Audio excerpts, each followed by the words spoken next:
وجدنا وإذا بخيل ورجال يتدافعون على مخيم الحسين، ومنادي ينادي يصيحون زينب طلعوها وحرقوا قلبها براس اخوها، ولو بجت بالصوت ضربوها او سبوا الزكيه وشتموا ابوها. هالابيات ونروح العزاء للامير المؤمنين مولاتنا زينب وقفت على ذاك التل قالت وين الذي يركب ذلولة ذلولة ذلولة وبالليل يقطع شالة شالة. هذا الحكي لكم يا معزين، أخي بربحك لازم يقول شنو هالحكي يا صالحي هلي بيوت الحمولة، ولما يصلي يسوي هوله يصرخ يا تربات الرجولة.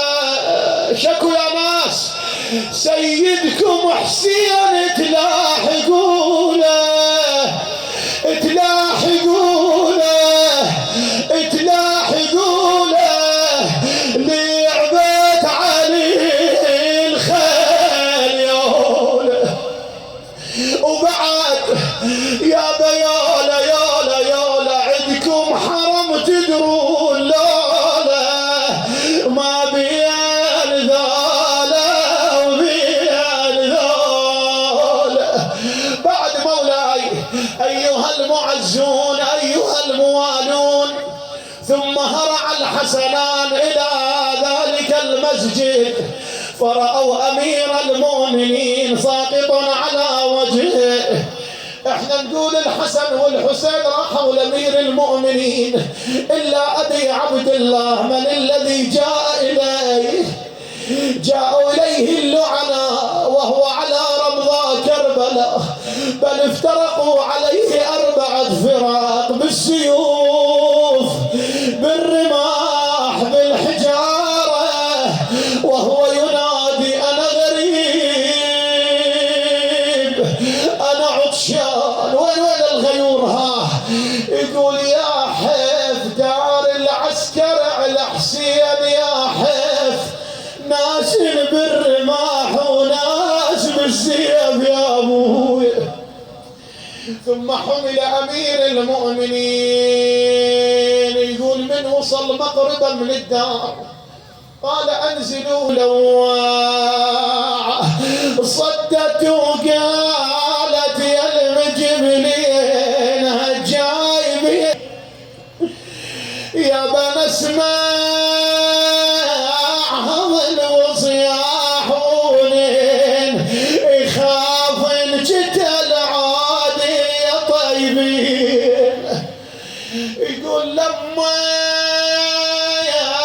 سمع الحسن وحسين قالوا يا زينب يا زينب زيد نورين، ابوك انقتل والراس نصين يا زينب.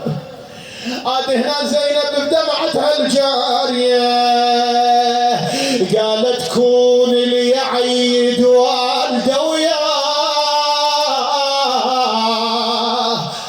وفاتح مضيف الصبح.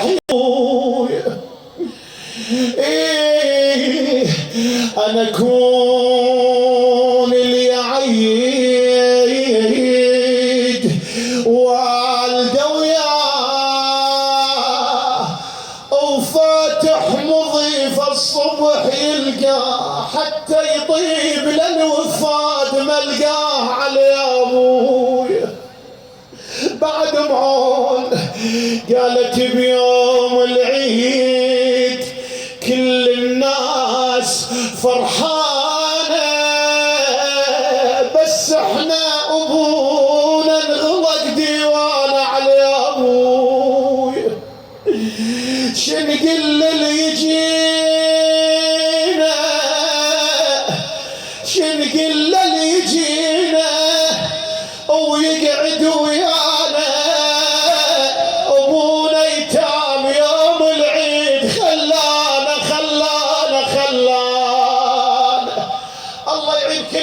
محمد عزيز علي من يوصل العيد ويجبلي عليا،